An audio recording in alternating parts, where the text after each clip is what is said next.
तो आज हम लोगों को इसके अंतर्गत स्टार्ट करना है।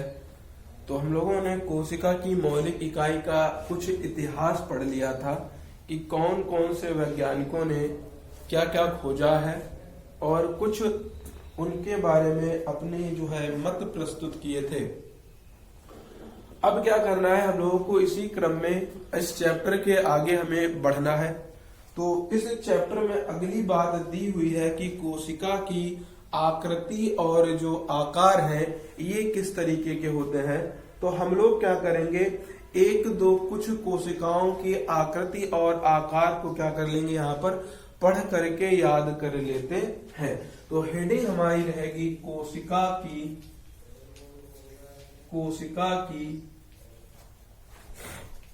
आकार। सबसे पहले देखिए, कोशिका का आकार दिया हुआ है नंबर 1 पर हमारे अस्थि कोशिका। अस्थि कोशिका, अच्छा, अस्थि कोशिका का आकार आपको याद रखना है कैसा होता है, ताराकार। ताराकार, ताराकार, स्टार शेप बोलते हैं। दूसरी कोशिका का नाम याद रखना है यकृत कोशिका। यकृत कोशिका इसे कहते हैं हम लोग, ये इसका आकार होता है षटकोणीय। षटकोणीय, तो इसका आकार होता है यकृत कोशिका का षटकोणीय आकार होता है। अगला आपको याद रखना है चिकनी पेशी कोशिका। चिकनी पेशी कोशिका, इसका आकार भी आपको याद रखना है। इसका आकार होता है तर्क रूपी। इसका आकार कैसा होता है भैया, तर्क रूपी होता है। उम्मीद करते हैं आपको स्पष्ट दिखाई दे रहा होगा। तो चिकनी पेशी कोशिका का आकार है तर्क रूपी। तर्क रूपी। साथ ही साथ आपको एक और यहाँ पर नाम याद रख लेना है, ये थी चिकनी पेशी कोशिका। इसी का दूसरा नाम होता है अरेखित पेशी कोशिका या अनैच्छिक पेशी कोशिका। एक कोशिका होती है चिकनी के बाद रेखित पेशी कोशिका। पेशी कोशिका, इसका भी आकार आपको याद रख लेना है यहीं पर। इसे आकार होता है इसका बेलनाकार। क्या नाम होता है भाई इसका आकार का, बेलनाकार के आकार की होती है, बेलन के आकार की। अगला हमको एक याद और रख लेना है, बस 5 ही रखेंगे, जिसका नाम है लाल रुधिर कणिका। लाल रुधिर कणिका, इसका नाम क्या है भैया, लाल रुधिर कणिका। और लाल रुधिर कणिका का आकार होता है उभयावतल। उभयावतल। तो इस तरीके से कुछ हमने आपको कोशिका के आकार के बारे में बताया और कुछ कोशिका की आकृति भी बता देंगे कि नैनोमीटर में या माइक्रोमीटर में कौन सी होती है, वो सब हम लोग आगे पढ़ लेंगे। फिलहाल आपको यहाँ पर इतनी बातें क्या करनी है, याद रखनी है। चलते हैं हम लोग अगली हेडिंग को उठाते हैं। अगली हेडिंग है हमारी प्लाज्मा झिल्ली या कोशिका झिल्ली। तो चलिए देखते हैं हम लोग।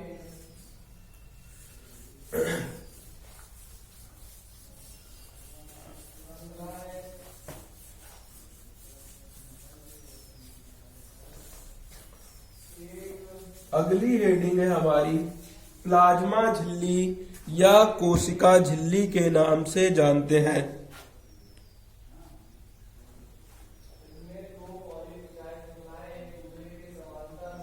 तो हमारी हेडिंग रहेगी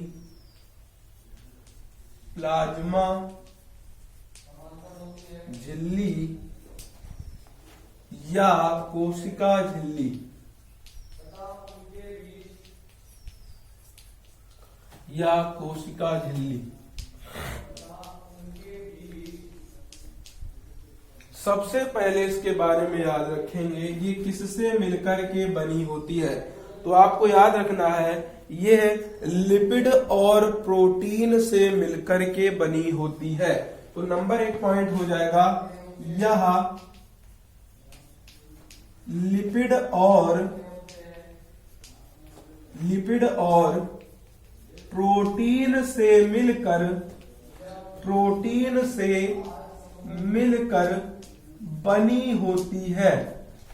बनी होती है।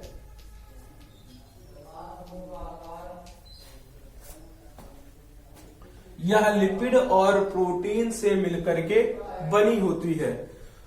दूसरी बात याद रखेंगे कि ये जो है प्रत्येक चीज को अपने अंदर नहीं आने देती, कुछ चुनिंदा चीजों को ही अपने अंदर प्रवेश कराती है। इसीलिए यह कार्य करती है चयनात्मक पारगम्य झिल्ली की तरह। और चयनात्मक पार झिल्ली को हम लोग दूसरे नाम से जानते हैं वर्णात्मक पारगम्य झिल्ली, जिसे कहते हैं सेमी परमिएबल मेम्ब्रेन, SPM। तो लिखेंगे भाई, अगला पॉइंट लिखेंगे, यह वर्णात्मक या चयनात्मक पारगम्य होती है।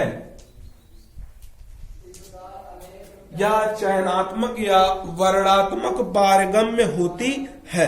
दूसरी बात ये याद रखना है कि यह क्या करती है, कोशिका के घटक यानी कोशिका के अंदर कोशिका द्रव्य, नाभिक है तुम्हारा जो है केंद्रक, और साथ ही साथ पाया जाता है राइबोसोम और माइटोकॉन्ड्रिया, गाल्जी बॉडी, तारक काय, बहुत सारे कोशिकांग, साथ ही साथ जीव द्रव्य के अंदर चलने वाली बहुत प्रकार की रिएक्शंस, अभिक्रियाएं, जिन्हें हम लोग कभी कभी उपापचयी क्रियाओं के नाम से भी जानते हैं, ये सब चलती हैं। तो क्या करता है, ये झिल्ली की जो कोशिका के अंदर के घटक हैं उनको बाहरी पर्यावरण से क्या करती है, अलग करती है। तो अगला पॉइंट रहेगा, ये है कोशिका के घटकों को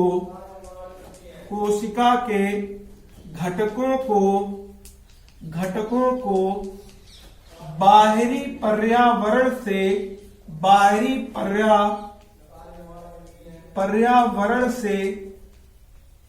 अलग करती है, पर्यावरण से अलग करती है, बाहरी पर्यावरण से क्या करती है, अलग करती है। तो यह कोशिका के अंदर के घटकों को बाहरी पर्यावरण से क्या कर देती है, अलग कर देती है। लेकिन जो हमारी गैसें ऑक्सीजन और CO2 है, कार्बन डाइऑक्साइड और ऑक्सीजन है, ये आसानी से विसरण की क्रिया के द्वारा ही पार कर जाती है। तो लिखेंगे O2 व CO2 विसरण के द्वारा इसे पार कर जाती हैं। जो हमारी O2 और CO2 है, इसे क्या करती हैं, विसरण के द्वारा ही पार कर जाती हैं और इसको कोई भी मेहनत करनी ही नहीं पड़ती है। तो ये बात आपको याद रखनी है। चलिए, अब हम लोगों को प्लाज्मा झिल्ली हमारी हो गई कंप्लीट। अगली हेडिंग है हम लोगों की कोशिका भित्ति। क्या है भैया, कोशिका भित्ति। अच्छा, एक बात और याद रखेंगे कि जो हमारी प्लाज्मा भित्ति, जो प्लाज्मा झिल्ली होती है, ये यूनिवर्सल होती है। यूनिवर्सल का मतलब है कि पृथ्वी के ऊपर पाए जाने वाले प्रत्येक जीव के अंदर, और प्रत्येक जीव का मतलब तुम्हारा वायरस भी हो गया, बैक्टीरिया भी हो गया, कवक भी हो गया, प्लांट भी हो गए सारे, एनिमल्स भी हो गए सारे, और जितने भी प्रकार के सूक्ष्म जीव हैं, चाहे वो बैक्टीरिया हो, चाहे वो शैवाल हो, चाहे ब्लू ग्रीन एल्गी हो, किसी भी प्रकार का कोई भी जीव है, तो उसके अंदर कोशिका झिल्ली अवश्य ही पाई जाएगी, चाहे वो यूकैरियोटिक हो, चाहे प्रोकैरियोटिक हो, चाहे एक कोशिकी हो, चाहे बहुकोशिकी हो।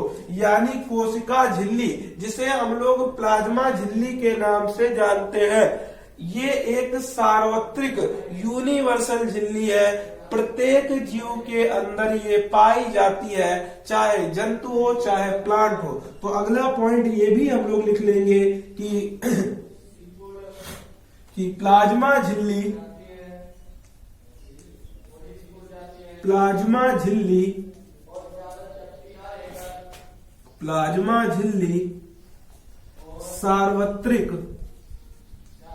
सार्वत्रिक होती है। इतनी बात आपको याद रखनी है कि जो प्लाज्मा झिल्ली है वो कैसी झिल्ली है भैया? सार्वत्रिक झिल्ली है। कहने का अर्थ है प्रत्येक जीव के अंदर ये पाई जाएगी। चलिए इतना पॉइंट लिखिए। अब हम लोग क्या करते हैं, अगली हेडिंग उठाते हैं। अगली हेडिंग है हमारी कोशिका भित्ति। अगली हेडिंग क्या है भैया? हमारी कोशिका भित्ति। आपको क्या करना है कि यहीं पर आपको परासरण और विसरण के बारे में दिया हुआ है, लेकिन परासरण और विसरण को हम लोग लास्ट में पढ़ेंगे कि समपरासरी विलयन, अति परासरी विलयन, अल्प परासरी विलयन होता क्या है और किस तरीके से ये जो है सेल के ऊपर बिहेव करता है, कार्य करता है। बाकी सारी इंफॉर्मेशंस जो भी हेडिंग है हमारी विसरण और परासरण को लेकर के, ये हम लोग लास्ट में पढ़ेंगे, एक छोटा सा अलग टॉपिक लेकर के। फिलहाल यहाँ पर आपको इतनी सारी बातें याद रखनी है। चलिए अगली हेडिंग उठाते हैं हम लोग कोशिका भित्ति, जिसे हम लोग सेल वॉल के नाम से भी जानते हैं। चलिए हम लोग चलते हैं अब कोशिका भित्ति के बारे में।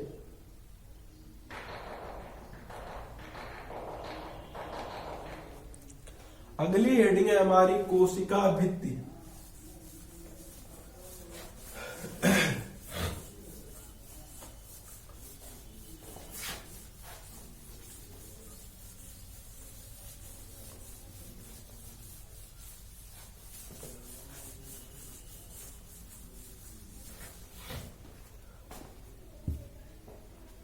लिखेंगे कोशिका भित्ति।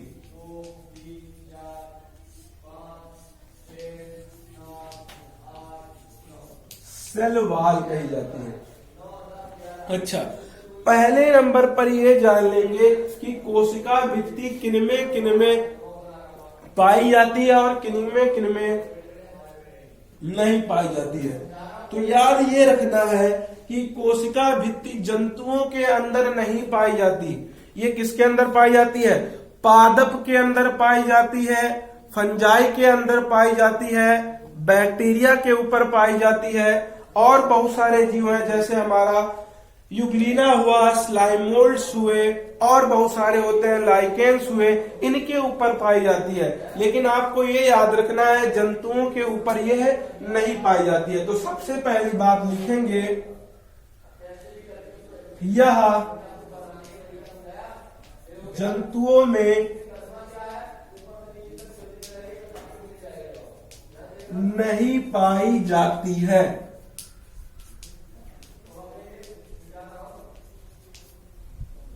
चलिए दूसरी बात ये याद रखना है कि कोशिका भित्ति एक दृढ़ संरचना है, और अगर जो भी दृढ़ संरचना होगी तो वो हमें यांत्रिक सहारा प्रदान करती है। आपको ये याद रखना है कि जंतुओं के अंदर कोशिका भित्ति नहीं पाई जाती, लेकिन कोशिका भित्ति की जगह पर अस्थि पाई जाती है, कंकाल तंत्र पाया जाता है।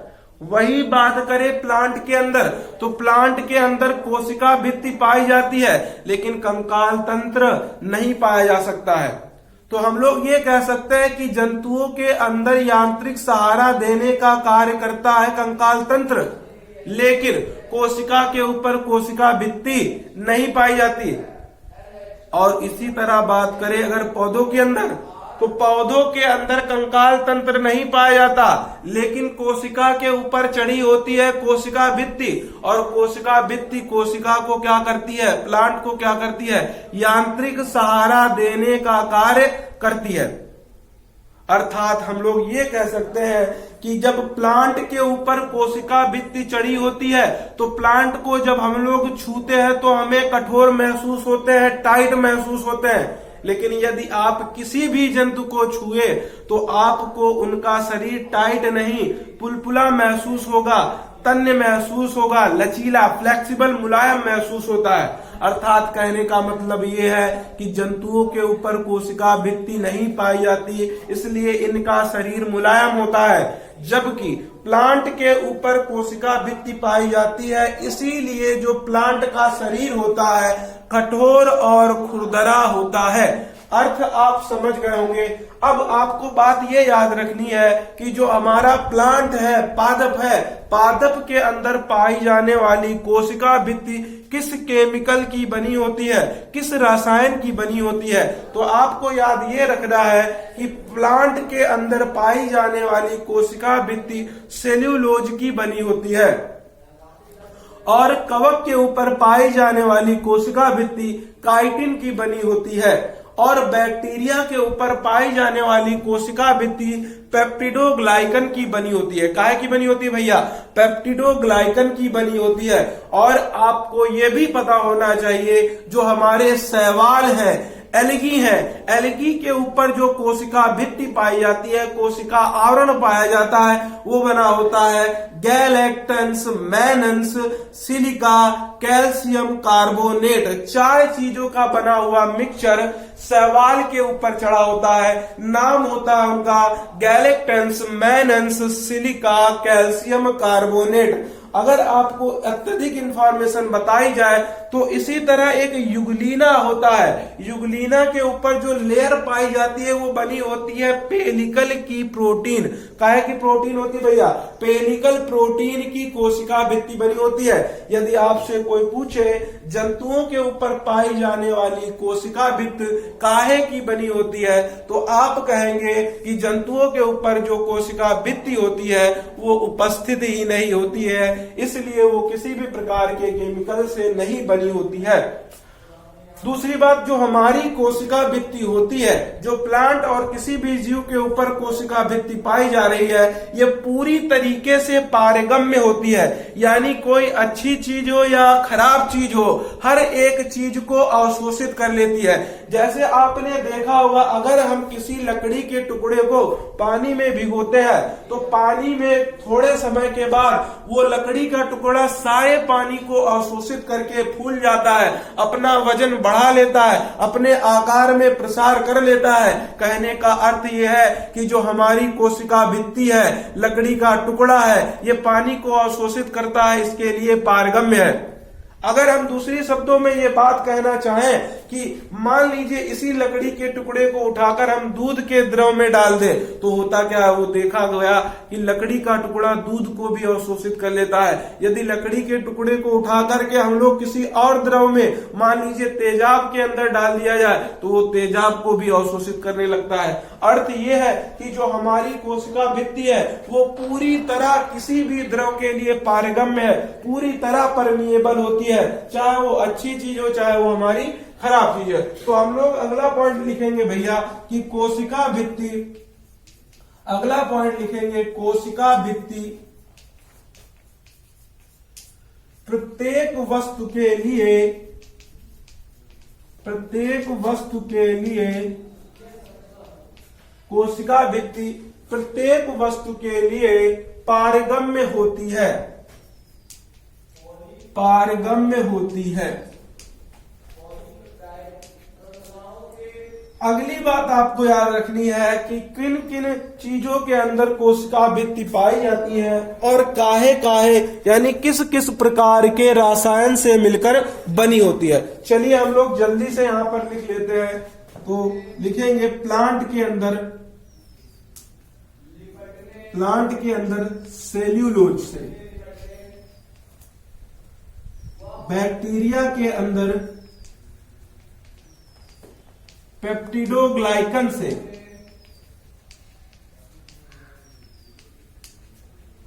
फंजाई के अंदर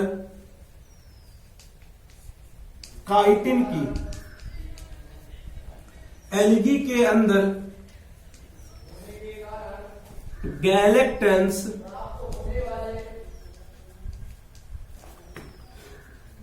मैनन्स, सिलिका, कैल्शियम कार्बोनेट। चलिए फिलहाल आज के लिए इतना ही रखा जाता है। आपको फिर में इसको बढ़िया से नोट कर लेना है। फिर मिलते हैं हम लोग अगली क्लास के अंदर, अगली वीडियो के अंदर। चलिए आज के लिए इतना ही रखा जाता है।